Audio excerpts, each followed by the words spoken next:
Good morning to all of you. मैं doctor Vikas Nautiyal, associate professor history, government of Rajasthan.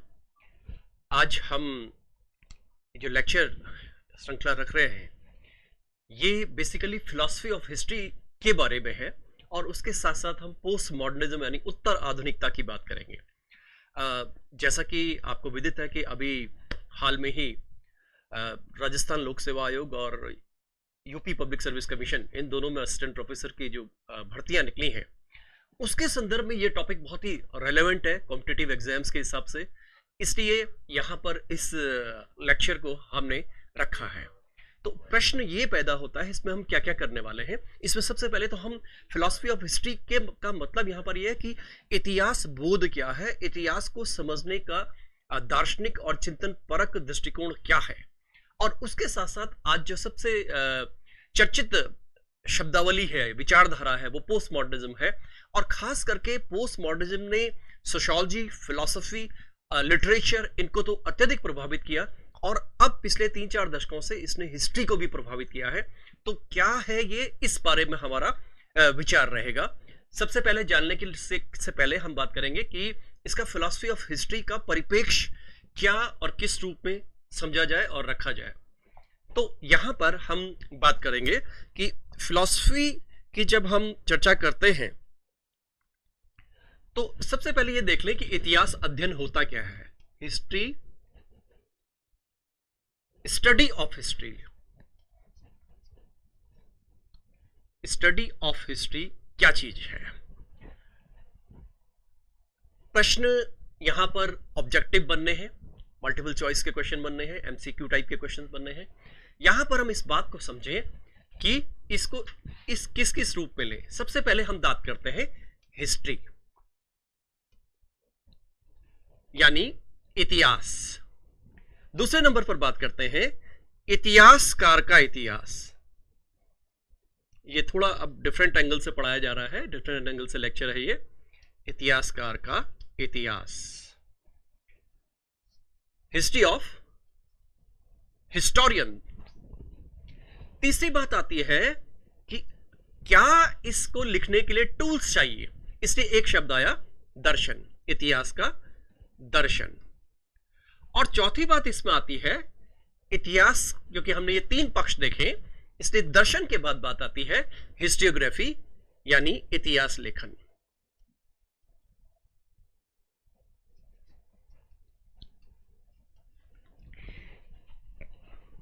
मैं एक बार फिर से रिपीट कर रहा हूं, जब हम आज के युग में इतिहास के अध्ययन की बात करते हैं, और न केवल आज का युग बल्कि परंपरागत रूप से हम पिछले लगभग 4000 साल से हम इतिहास का लेखन या इतिहास का चिंतन ये देख रहे हैं।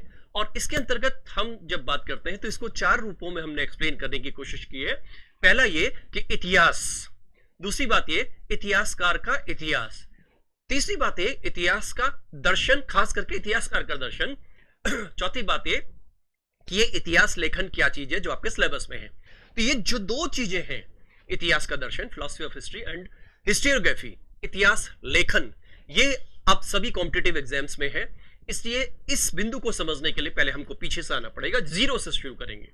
जैसा कि हम जानते हैं कि इतिहास, जब बात करते हैं कि इतिहास में होता क्या है, तो ये आम आदमी भी सोच करके बताता है और कहता है कि इतिहास में घटनाएं होती हैं, अतीत। इतिहास क्या है? अतीत, पास्ट है। इतिहास अपने आप में पास्ट होता है। पास्ट अपने आप में एक ऐसा इन्फिनिट स्फीयर है, ऐसा अनंत आकाश है जिसके सारे के बारे में हमें जानकारी नहीं है। यहां बहुत से तथ्य हैं, यहां बहुत से एविडेंस हैं, प्रमाण हैं, साक्ष्य, बहुत से प्रमाण हैं, साक्ष्य। ये ऐसे कैसे सिलेबस में है, तथ्य क्या है, साक्ष्य क्या है, और ये किस तरह से आगे हम इसको इंटरप्रिटेशन करते हैं। इतिहास में इनफाइनाइट, असीमित तथ्य होते हैं, असीमित प्रमाण होते हैं, साक्ष्य होते हैं, साक्ष्यों की इंटरप्रिटेशन होती है, साक्ष्यों की मिस इंटरप्रिटेशन होती है। इसीलिए कुछ लोगों ने इतिहास को एक ऐसा अध्ययन बोला जो कि बिल्कुल अंधकार में काल कोठरी है एक तरह की। किस लोगों ने इसकी यूटिलिटी बताई, कुछ लोगों ने बोला कि इतिहास दुरुपयोग है। आज के युग में भी देखें तो हम कह देते हैं कि इतिहास एक हथियार के रूप में काम करता है सत्ता के लिए। अब ये इतने तथ्य हैं, इतने साक्ष्य, इतने परिणाम हैं, प्रमाण हैं, साक्ष्य हैं, तो इतिहास में बहुत कुछ है। लेकिन एक व्यक्ति आया, अब ये बहुत इंपॉर्टेंट व्यक्ति है। पहली स्टेज ये है इतिहास, दूसरी स्टेज ये है इतिहासकार। ये जो इतिहासकार है, ये इतिहासकार को जरा थोड़ा सा समझ लेना जरूरी है हमें कि ये क्या सोचता है। ये इन तथ्यों के साथ अंतः क्रिया करता है। ये इतिहासकार इन तथ्यों के साथ अंतः क्रिया करता है, इंटरेक्शन विद फैक्ट्स। इतिहास में हमें जो जो तथ्य मिले उन तथ्यों को चुनता है, उन तथ्यों की व्याख्या करता है। इसलिए इतिहास अपने आप में फिर एक व्याख्या प्रधान विषय बन जाता है। तथ्य हमारे पास असीमित है, उनमें से कुछ तथ्यों का चयन एक इतिहासकार ने किया और उन तथ्यों की व्याख्या के आधार पर इतिहास लिखा गया। इसलिए अब इतिहास दो रूपों में डेवलप हो गया है। एक तो वो जहां पे इनफाइनाइट असीमित तथ्य हैं, साक्ष्य हैं, लेकिन इन सब के बारे में हमें जानकारी नहीं है। हम उस इतिहास को पढ़ते हैं जो इतिहास हमारे सामने इतिहासकार प्रस्तुत करता है। इसलिए इतिहासकार अपने आप में इतिहास लेखन के लिए, इतिहास को समझने के लिए, इतिहास बोध के लिए एक प्रकाश स्तंभ बनता है। प्रकाश स्तंभ, लाइट हाउस। इतिहासकार अपने आप में एक लाइट हाउस बनता है। अब जब इतिहासकार महत्वपूर्ण है, इसलिए यह समझना जरूरी होगा कि इतिहासकार सोचता क्या है, इतिहासकार समझता क्या है, इतिहासकार की अपनी विचारधारा क्या है। क्योंकि यही कारण है कि प्राचीन काल में जब हम अरस्तु के जमाने से बात करते हैं, हेरोडोटस के जमाने से बात करते हैं, और उससे पीछे भी जब हम लोगोग्राफी की बात करते हैं, तो जो भी लिखने वाले लोग रहे, उनकी विचारधारा, उनकी सोच, उनका चिंतन, उस चिंतन ने इतिहास लेखन को, इतिहास की दशा और दिशा को प्रभावित किया। तो जैसा कि सीपी स्कॉट ने बोला है कि इतिहास तथ्य प्रदान नहीं, व्याख्या प्रदान होता है। और खास करके इसमें ईएच कार ने बहुत से मॉडिफिकेशंस की थी और उन्होंने ही बोला कि तथ्यों के साथ अंतःक्रिया करता है कौन? इतिहासकार। इसलिए इतिहास अपने आप में एक संवाद है। किसके बीच में संवाद है? अतीत एवं वर्तमान के बीच में संवाद है। इतिहासकार एवं तथ्यों के बीच में अंतःक्रिया है। और आज जब हम बात करते हैं तो बेसिकली इतिहास क्या है? इतिहास बदलावों का अध्ययन है, study of changes, study of changes.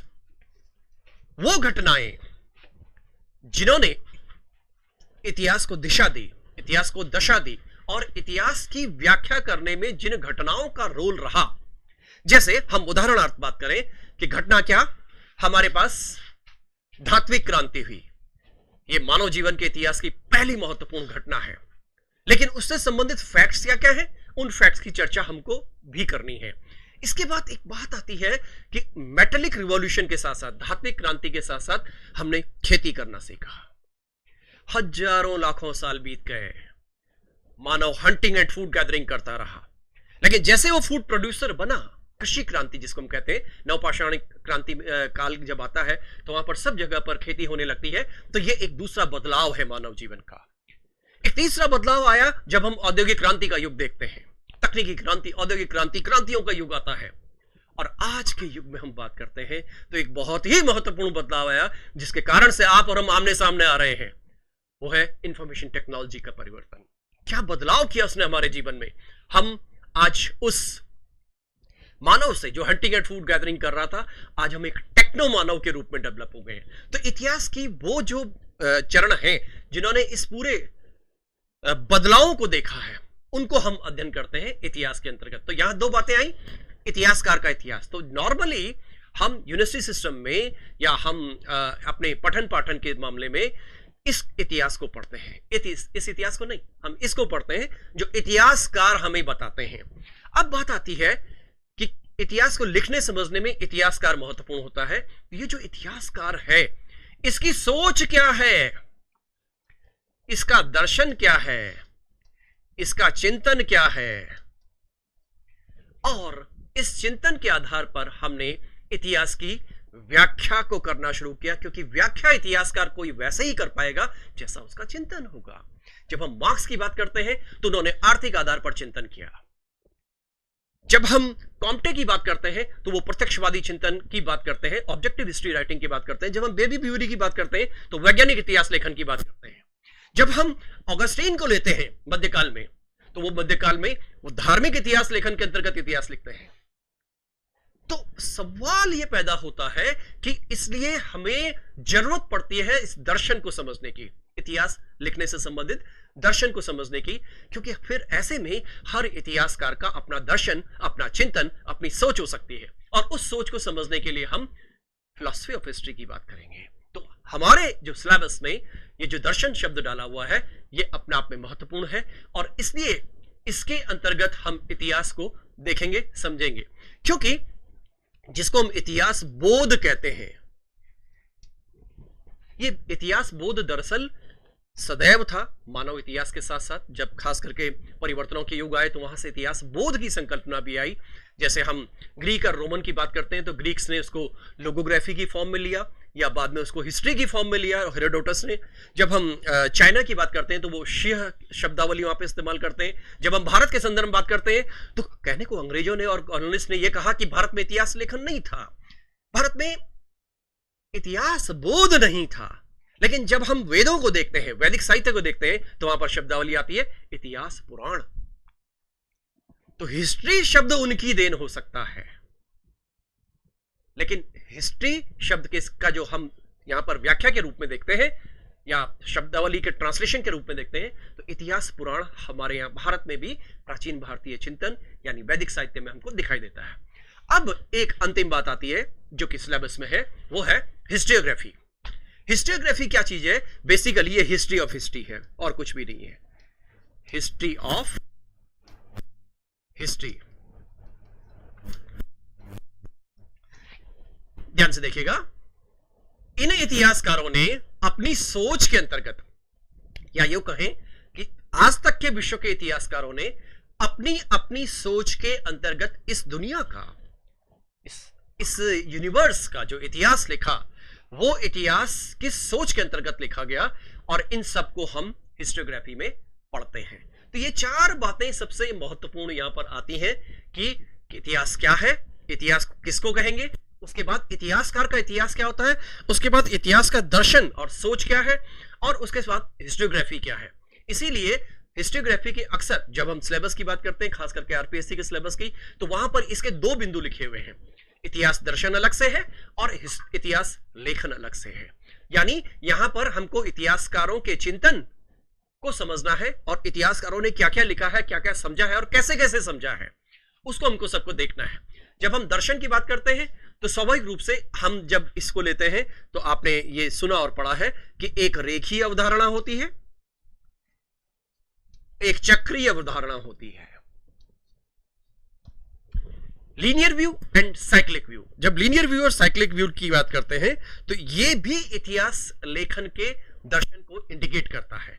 Normally जब इन सब सोच को लिया जाता है, इन सब दर्शनों को लिया जाता है, तो एक बहुत ही महत्वपूर्ण बिंदु आता है कि इतिहास दर्शन, आगे इसको मैं ले लेता हूं, इतिहास दर्शन,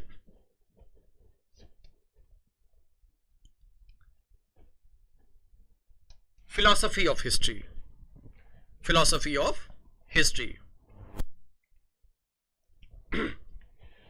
अब इस बात को समझने के लिए आज मैंने जैसे पहले बताया है कि हमारे पास इतिहास लेखन में दर्शन प्राचीन काल से प्रयोग होता रहा, लेकिन इस दर्शन के अंतर्गत हम देखेंगे कि किस प्रकार से आधुनिक काल में दर्शन का जो प्रयोग है या इसका जो प्रारंभ है वो देखा जा सकता है। टेक्निकल टीम, अब इसमें यह देखिए कि जब हम वॉल्टेयर, एक महत्वपूर्ण व्यक्ति की बात करते हैं, वॉल्टेयर, क्वेश्चन,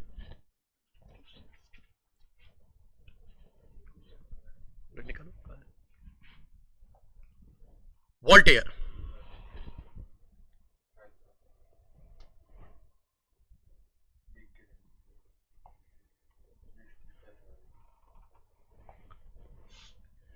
क्योंकि ये कॉम्पिटिटिव एग्जाम्स है, इसलिए बिना प्रश्नों के हम लोग बात नहीं करेंगे। वन बाय वन इस क्वेश्चन को सबसे पहले हम देख रहे हैं।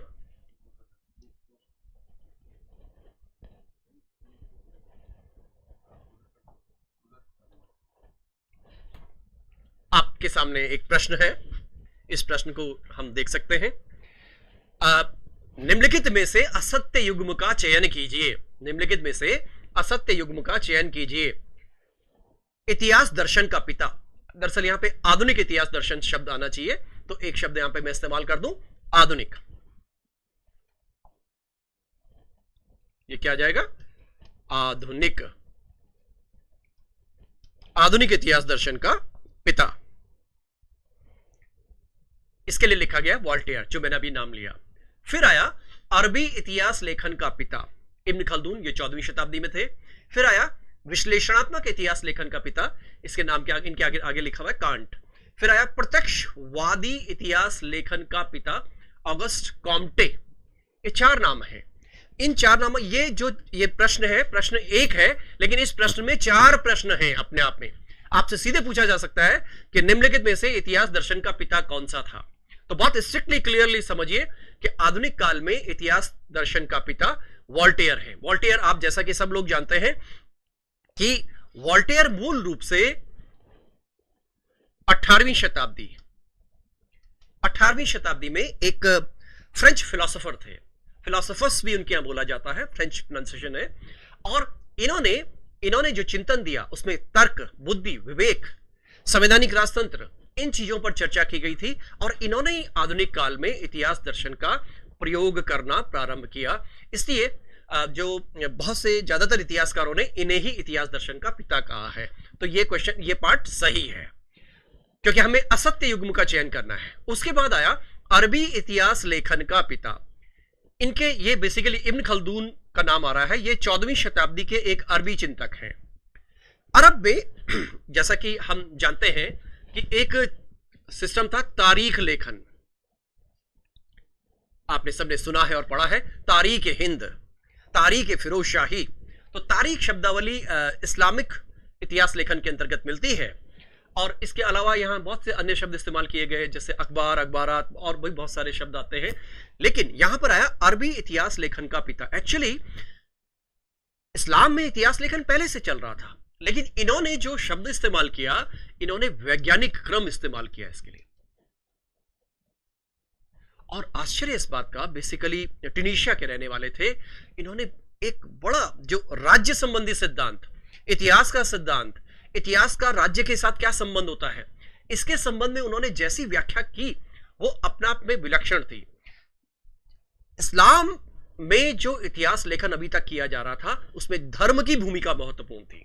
जो हम भारत में भी देखते हैं कि चाहे हम हसन निजामी को देखते हैं, चाहे जियाउद्दीन बर्नी को देखते हैं, इनके लेखन में धर्म का दर्शन और धर्म का चिंतन दिखाई देता है। लेकिन जब हम इब्न खल्दून की बात करते हैं, तो उन्होंने वैज्ञानिक चिंतन की बात की, और वैज्ञानिक चिंतन को उन्होंने अरबी इतिहास लेखन में शब्दावली में प्रयोग किया। और इसलिए ये भी अपने आप में सही है, क्योंकि इन्हें अरबी इतिहास लेखन का पिता माना जाता है। विश्लेषणात्मक इतिहास लेखन का पिता, दरअसल ये पार्ट गलत है, तो इसको मैं गलत में डाल देता हूं। ये पार्ट गलत है। ये गलत इसलिए है, हमारे पास चिंतन के धरातल पर जब हम फिलॉसफी ऑफ हिस्ट्री की बात करते हैं, तो 2 तरह के चिंतन हमें दिखाई देते हैं। एक विश्लेषण परक चिंतन, एक एनालिटिकल थॉट है, और एक ये यूं कहें कि सिंथेसिस होता है, एक विश्लेषण होता है। तो यहां पे विश्लेषण परक जो इतिहास लेखन है, वो ग्रीक्स में भी देखा जा सकता है, रोमन्स में भी देखा जा सकता है, और खास करके जब हम चाइनीज हिस्ट्री राइटिंग की बात करते हैं, चाइनीज हिस्ट्री राइटिंग में भी हमको विश्लेषण परकता दिखाई देती है। इसलिए ये कांट इसमें यहां पर गलत है। जबकि प्रत्यक्षवादी इतिहास लेखन का पिता अगस्त कॉम्टे को बताया गया है। हां, ये सही है। तो 3 सही और एक कांट वाला गलत, ये इसका क्वेश्चन है। अब जरा इस बात को एक बार ऐसे समझिए, कैसे कैसे क्वेश्चंस आ सकते हैं इसमें। एक तो डायरेक्टली इस तरह से क्वेश्चन आ गया, अरबी इतिहास लेखन का निम्नलिखित में से पिता कौन था, प्रत्यक्षवादी इतिहास लेखन का पिता कौन था, इतिहास दर्शन का पिता कौन था? और ये तो आप सभी जानते हैं कि इतिहास का पिता कौन था? इतिहास का पिता हेरोडोटस, क्योंकि हिस्ट्री शब्द उन्होंने ही इस्तेमाल किया। इससे पहले शब्द आता है लोगोग्राफी। हिस्ट्री शब्द उन्होंने इस्तेमाल किया, इसलिए उनको इतिहास का पिता कह दिया जाता है। उसके बाद जब हम थ्यूसिडियस की बात करते हैं तो उन्होंने वैज्ञानिक क्रम से इतिहास लिखने का प्रारंभ किया। वो एक ग्रीक इतिहासकार थे, लेकिन क्योंकि हेरोडोटस के बाद है इसलिए उनका नाम आता है, यानी कि थ्यूसिडियस। अब उसके बाद जब हम ये जो इतिहास दर्शन का पिता वोल्टेयर को मान रहे हैं, जब हम अरबी इतिहास लेखन की बात कर रहे हैं तो इब्न खल्दून को मान रहे हैं, जब हम प्रत्यक्षवादी इतिहास लेखन के पिता की बात कर रहे हैं तो वहां पर कॉम्टे को हम महत्व दे रहे हैं। अब यहां पर एक बात और कर लेते हैं, क्योंकि क्वेश्चंस पर ही हमारी बात होनी है। ये क्वेश्चन अपने आप में इंपॉर्टेंट है। पिछले जब भी मैंने जो 4 क्वेश्चंस लिए हैं, जो पिछला क्वेश्चन लिया उसमें 4 क्वेश्चंस अपने आप में है, बल्कि उसमें एक प्रश्न और तरह से बन सकता है कि निम्नलिखित में से कौन सा कथन सत्य है? निम्नलिखित में से कौन सा कथन सत्य है या कौन सा सत्य है, युग्म सत्य है?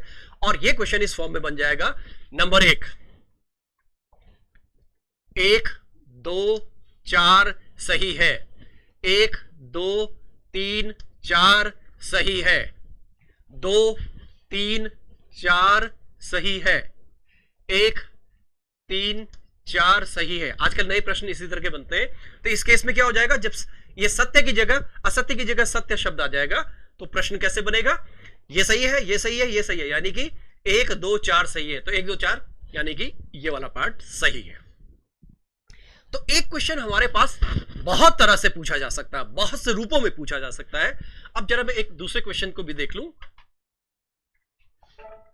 जो कि आपके लिए जरूरी है, आवश्यक होगा।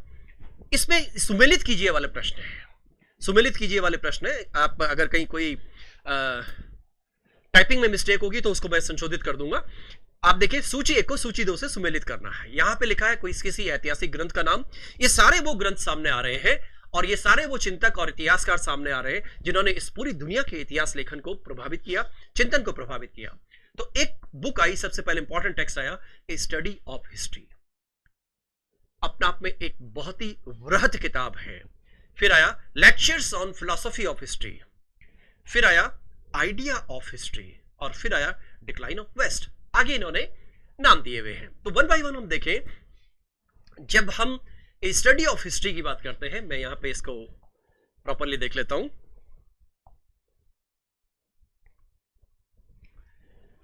जब हम स्टडी ऑफ हिस्ट्री की बात करते हैं तो इसको आप टॉयनबी को टिक करेंगे। बहुत ही महत्वपूर्ण किताब है। टॉयनबी ने इसी आधार पर अपना चिंतन दिया, अपना उन्होंने एक्सप्लेनेशन दी। इसके बाद हम दूसरा नाम लेंगे, lectures on philosophy of history and idea of history. Idea of history,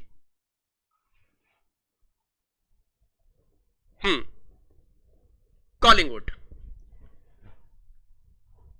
decline of west, Spengler. क्या बचा?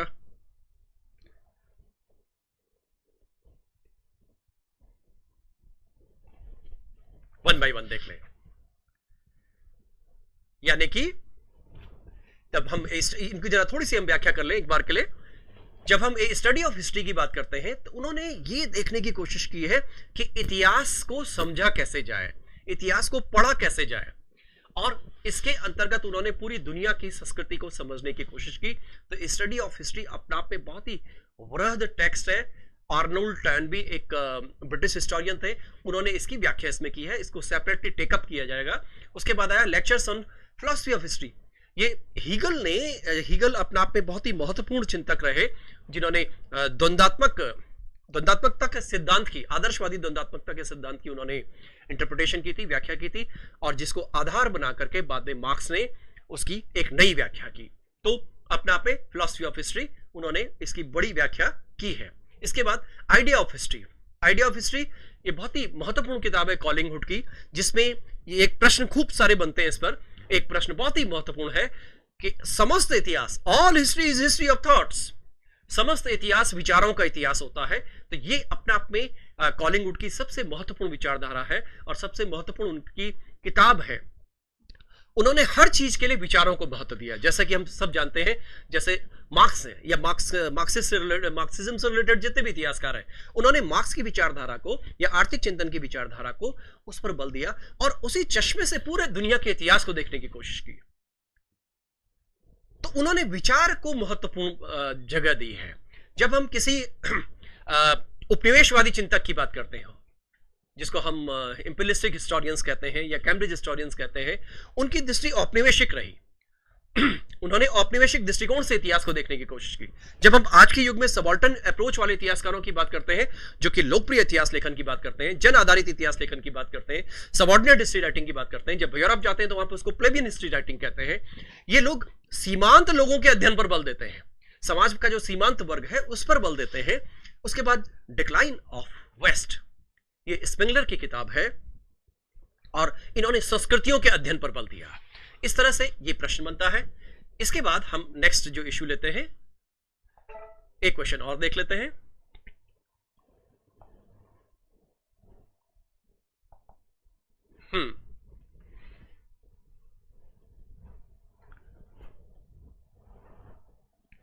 ये प्रश्न देखिएगा। भारत में एक बहुत ही महत्वपूर्ण इतिहासकार हुए जिन्हें हम कल्हड़ कहते हैं। कल्हड़ ने बड़ी फेमस बात लिखी है कि इतिहासकार एक न्यायाधीश के समान होता है, क्योंकि आपके एग्जाम्स में स्टेटमेंट्स भी आएंगे। देखिए, जैसे बुक्स वाला क्वेश्चन मैं कर चुका हूं, एक थॉट बेसिस वाला क्वेश्चन मैं कर चुका हूं, इसके बाद अब आएंगे स्टेटमेंट्स। स्टेटमेंट्स अपने आप में महत्वपूर्ण है। जैसे मैंने बोला कि इतिहास क्या है, तथ्यों एवं इतिहासकारों के बीच या इतिहासकार के बीच अंतःक्रिया है। ये बोला था किसने? ये बोला था E.H. कार ने अपनी मेजर, उनकी जो किताब है, मुख्य पुस्तक है व्हाट इज हिस्ट्री। उसके बाद एक ये जरा कॉम्प्लिकेटेड सेंटेंस आया है, इतिहासकार अपने आप में न्यायाधीश एक न्यायाधीश भी होता है, एक ज्यूरी भी होता है, एक वादी होता है, एक प्रतिवादी होता है, अधिवक्ता होता है, जांचकर्ता होता है और गुप्तचर होता है।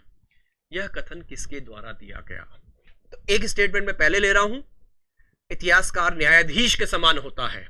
न्यायाधीश के समान होता है, यह बात बोली थी कल्हड़ ने, क्योंकि हमें भारतीय चिंतकों को भी समझना है, प्राचीन इतिहास लेखन और मध्यकालीन इतिहास लेखन को भी समझना है भारत के संदर्भ में। तो पहले मैंने नाम लिया किसका? कल्हड़ का, जिन्होंने राज तरंगी लिखी थी। राज तरंगिणी 1, 2, 3, प्रथम, द्वितीय, तृतीय, चतुर्थ, ये पूरी एक श्रृंखला है। तो उन्होंने न्यायाधीश के समान इतिहासकार को बताया। लेकिन यहां थोड़ा सा कॉम्प्लिकेशन आया है कि इतिहासकार अपने आप में एक न्यायाधीश भी होता है। आप देख सकते हैं, अपने आप में एक न्यायाधीश भी होता है, ज्यूरी भी होता है, यानी जज भी होता है, ज्यूरी भी होता है, वादी मतलब जो बात को प्रस्तुत करे, प्रतिवादी मतलब उस विचार के एंटी चले, अधिवक्ता मतलब वकील के रूप में, जांचकर्ता मतलब तथ्यों की जांच करे। और इस जांचकर्ता में इसीलिए इतिहास के लिए एक शब्द इस्तेमाल करते हैं, हिस्टोरिकल इंक्वायरी। आजकल इतिहास लेखन के संदर्भ में, इतिहास के रिसर्च के संदर्भ में हम इस शब्द को बारंबार प्रयोग करते हैं, बहुत सी बार इस्तेमाल करते हैं, हिस्टोरिकल इंक्वायरी। तो इतिहासकार एक जांचकर्ता के रूप में है। खास करके जब इतिहास में विज्ञान आने लगा तब से इसको बहुत ही महत्व दिया जा रहा है। और एक गुप्तचर होता है, ये बड़ा अलग तरह का स्टेटमेंट है, गुप्तचर होता है। ये कथन किसके द्वारा दिया गया? Lord Acton, David Thomson, Collingwood और रेनियर, ये 4 नाम है। इसमें से थॉमसन क्लियर आंसर है, क्लियर कट आंसर है। एक्टन नहीं है, कॉलिंगवुड नहीं है। कॉलिंगवुड ने क्या बोला था? विचारों का इतिहास होता है। लॉर्ड एक्टन, इन्होंने लिबरल हिस्ट्री राइटिंग पर बल दिया था। तो ये इसमें बिंदु बनता है कि डेविड थॉमसन ये मुख्य रूप से ये इतिहासकार थे जिन्होंने ये स्टेटमेंट दिया। और इसमें डेविड थॉमसन एक बहुत ही जाना माना नाम यूरोप के इतिहासकारों में से है, जिन्होंने यूरोप सिंस नेपोलियन नाम की किताब लिखी, जो कि अपने आप में फ्रांस के इतिहास और यूरोप के इतिहास की बहुत ही महत्वपूर्ण रेफरेंस बुक है, बहुत ही महत्वपूर्ण स्तरीय और विश्वसनीय किताब है। अब जरा हम इससे अगले बिंदु पर आते हैं। इस पर पोस्ट मॉडर्निज्म आने से पहले मैं वापस अपने बिंदु पर जाता हूं कि क्या एक बार फिर वॉल्टेयर के संदर्भ में या इतिहास दर्शन के संदर्भ में मैंने आपसे बात की थी कि भारत में इस दुनिया में जो इतिहास दर्शन हुआ, इस इतिहास दर्शन के हम 2 रूप देखते हैं। पहला रूप आया जब हम कहते हैं कि एनालिटिकल हिस्ट्री राइटिंग, और दूसरा है स्पेकुलेटिव हिस्ट्री राइटिंग।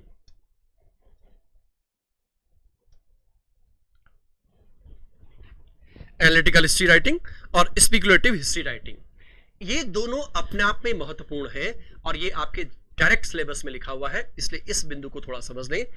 दरअसल है क्या, जो स्पेकुलेटिव हिस्ट्री राइटिंग है इसको हम विश्लेषण परक कहते हैं। अभी थोड़ी देर पहले एक प्रश्न आया था, इसलिए उसका जवाब भी यहां पर आ रहा है। विश्लेषण परक या चिंतन परक ऐसा दर्शन जिसमें चिंतन प्रधान हो, और एनालिटिकल में है विश्लेषण, सॉरी शब्दावली का डिफरेंस आ रहा है हिंदी इंग्लिश में, स्पेकुलेटिव। अब जरा एक बात, सबसे पहले इतिहास दर्शन को समझने के लिए हम इस दर्शन शब्द को समझ लें। दर्शन की पाश्चात्य व्याख्या, दर्शन की पूर्व की व्याख्या यानी भारतीय व्याख्या। जब हम पाश्चात्य दर्शन की बात करते हैं तो उन्होंने ज्ञान के प्रति अनुराग के रूप में फिलॉसफी, ज्ञान के प्रति अनुराग के रूप में उन्होंने फिलॉसफी शब्द को डिफाइन किया। ज्ञान, समस्त प्रकार का ज्ञान, क्योंकि ज्ञान अपने आप में असीमित होता है, इसीलिए हम तत्व मीमांसा की बात करते हैं, ज्ञान मीमांसा की बात करते हैं। तो अपने आप में ज्ञान को उन्होंने, उसके प्रति अनुराग रखने की जो प्रक्रिया है उसको उन्होंने फिलॉसफी के रूप में एक्सप्लेन किया। जब हम भारतीय दर्शन की बात करते हैं, दर्शन का मतलब यहां पे भारत के संदर्भ में विजन से होता है। हम किस तरह से इस दुनिया को, समाज को, इस पूरे परिदृश्य को देखने की कोशिश करते हैं, तो इसलिए यहां पर एनालिटिकल और स्पेकुलेटिव दो तरह के इतिहास लेखन आते हैं। इसको हम यहां पर एक एनालिटिकल राइटिंग कहते हैं, इसको स्पेकुलेटिव राइटिंग कहते हैं। इसमें विज्ञान और तर्क है, विज्ञान तर्क। हम सब जानते हैं जब हम ऐतिहासिक निर्माण की प्रक्रिया में, जब हम इतिहास को लिखने की प्रक्रिया में WH शब्द का प्रयोग करें, व्हाट, व्हेन, वेयर, इन शब्द, जब हम इंक्वायरी करते हैं, जब हम ढूंढते हैं, किसी वैज्ञानिक पद्धति से ढूंढते हैं, इसलिए हम विज्ञान का इस्तेमाल कर रहे हैं, तर्क का इस्तेमाल कर रहे हैं, बुद्धि का इस्तेमाल कर रहे हैं, विवेक का इस्तेमाल कर रहे हैं। तो ऐसा पूरा इतिहास लेखन कहलाता है एनालिटिकल हिस्ट्री राइटिंग। यही कारण है कि ये हिस्ट्री राइटिंग या ये चिंतन हमारे पास 17वीं और 18वीं शताब्दी, विशेष रूप से 18वीं शताब्दी में प्रारंभ हुआ। इसलिए analytical school of history writing जो है या फिलॉसफी जो है, ये आधुनिक काल की मुख्य रूप से देन है। जबकि जब हम स्पेकुलेटिव बात करते हैं, चिंतन की बात करते हैं, ऐतिहासिक चिंतन, इसमें चिंतन शब्द पर बल है। तो जैसे मैंने बताया, ये ऐतिहासिक चिंतन तो हेरोडोटस में भी था, थुसिडियस में भी था, यानी जो ग्रीक चिंतन और रोमन चिंतन था, उस रोमन चिंतन में भी हमको स्पेकुलेशन दिखाई देता है। उन्होंने क्या किया है, इसमें जो घटनाओं की व्याख्या है, घटनाओं की व्याख्या,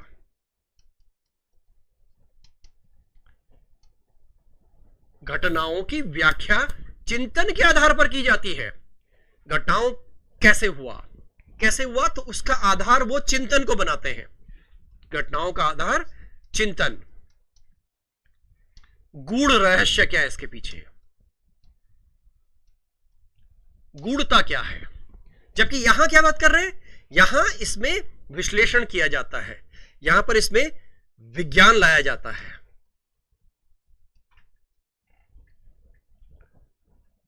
इसलिए जब हम इन दोनों तरह के चिंतनों को देखते हैं तो ये ऐसा सा लगता है कि ये प्राचीन काल से चला आ रहा चिंतन है, और जबकि ये आधुनिक काल का चिंतन है।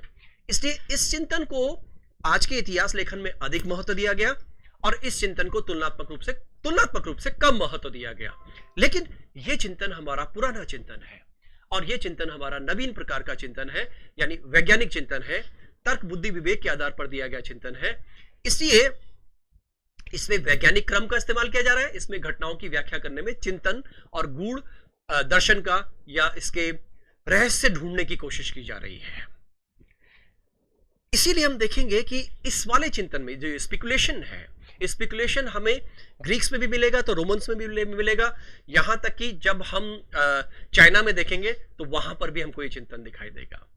तो इस प्रकार से हम इस पूरे चिंतन की परिपाटी में हम दो तरह के दृष्टिकोणों का विकास होता हुआ देखेंगे। और आपने सुना होगा एक शब्द हम अक्सर इस्तेमाल करते हैं, दैट इज पिछले कुछ सालों में 3-4 दशकों में खूब इस्तेमाल हुआ है, ऑब्जेक्टिव हिस्ट्री, वस्तुनिष्ठ इतिहास लेखन या वैज्ञानिक इतिहास लेखन। ये वस्तुनिष्ठ इतिहास लेखन और वैज्ञानिक इतिहास लेखन क्या है? जब हम ऐतिहासिक घटनाओं की जांच करते हुए विज्ञान के नियमों का प्रयोग करें, वहां से हम ऑब्जेक्टिव हिस्ट्री की बात करते हैं। हमारे देश में, भारत में अक्सर जो मार्क्सवादी इतिहासकार हैं वो इस बात का दावा करते रहे हैं कि वो जो इतिहास लिख रहे हैं वो एक प्रकार का वैज्ञानिक और वस्तुनिष्ठ इतिहास है। हालांकि इस बिंदु को लेकर के वाद विवाद रहा है, भारत में इतिहास संबंधी विवाद, लेखन संबंधी विवाद आया है, लेकिन उन्होंने ये दावा किया है कि वो ऑब्जेक्टिव हिस्ट्री राइटिंग कर रहे हैं, यानी कि वो वैज्ञानिक रूप से इतिहास लेखन को आगे बढ़ा रहे हैं। अब सवाल ये पैदा होता है कि ऑब्जेक्टिव हिस्ट्री से तात्पर्य क्या है? इसीलिए यहां पर एक शब्द आएगा, ऑब्जेक्टिविटी एंड सब्जेक्टिविटी। ये अपने पास सिलेबस में भी है कि इतिहास में वस्तुनिष्ठता पक्षपात क्या होता है। तो इतिहास में वस्तुनिष्ठता पक्षपात हम थोड़ा सा आगे जाकर करेंगे।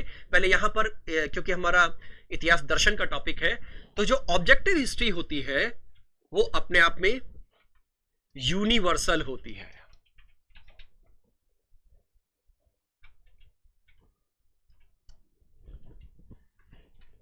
जब मार्क्स ने अपना सिद्धांत दिया, तो मार्क्स ने अपना जो मार्क्सवादी सिद्धांत था वो पूरी दुनिया में एक रूप से उसने मार्क्सवादी सिद्धांत दिया। और उन्होंने जो मार्क्स ने अपने जो चरण बताए थे कि किस तरह से पहले प्रिमिटिव कम्युनिज्म था, उसके बाद दासता का युग आया, फिर पूंजीवाद का युग आया, फिर अब लास्ट अंतिम क्या आना है, वैज्ञानिक समाजवाद का युग आना है, और जो सर्वहारा वर्ग है उसकी डिक्टेटरशिप हो जाएगी। उसकी व्याख्या मार्क्सवाद के अंतर्गत करेंगे।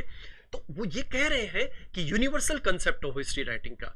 तो जो ऑब्जेक्टिव हिस्ट्री राइटिंग है, ऑब्जेक्टिव हिस्ट्री राइटिंग अपने आप में वैज्ञानिक इतिहास लेखन है, वस्तुनिष्ठ इतिहास लेखन है, और जो ये एनालिटिकल हिस्ट्री राइटिंग है वो अपने आप में ऑब्जेक्टिव हिस्ट्री लिखने का दावा करती है। आपने देखा होगा यही कारण है कि इतिहास को कुछ यूनिवर्सिटीज में कुछ स्कॉलर्स ने इसको सामाजिक विज्ञान के अंतर्गत लिया है, सोशल साइंस में लिया हुआ है, और कुछ लोगों ने इसको ह्यूमैनिटीज में लिया हुआ है। दुनिया में अलग अलग विश्वविद्यालयों में इसको अलग अलग जगह दी हुई है।